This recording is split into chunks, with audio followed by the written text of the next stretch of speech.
In Washington tonight, fresh questions in plain English about what this nation's banks have been doing with almost $200 billion in taxpayer bailout money.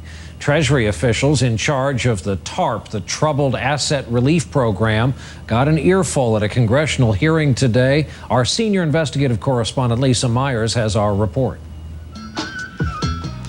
The Persian Gulf state of Dubai, known as the playground of the Middle East. In December, Citigroup, after taking $25 billion in bailout money, announced it had arranged $8 billion in financing for public entities in Dubai, some of it the bank's own money. In India, J.P. Morgan committed to investing as much as $1 billion there and around the world, while Bank of America bought a $7 billion chunk of China's construction bank. All this while some American companies were struggling to get loans. How do you justify to the American taxpayers a bank's decision made after receiving tens of billions of dollars in TARP monies to make a $7 billion investment in a Chinese construction company? Treasury official Neil Kashkari said it would be a mistake to micromanage the banks.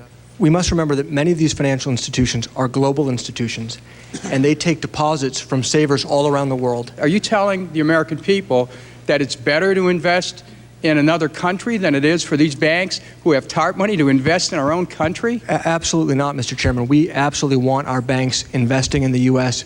So how has the $200 billion given to 500 banks actually been spent? Kashkari acknowledged the government does not know. Both Republicans and Democrats warned that their constituents have had it. There's got to be, number one, transparency, and the American people have got to see that they're getting something out of the deal. That's the problem. Today, J.P. Morgan CEO Jamie Dimon said the bailout is making a difference in the U.S. Banks are lending more because of TARP. So if you ask any TARP bank, they're lending more than they otherwise would have.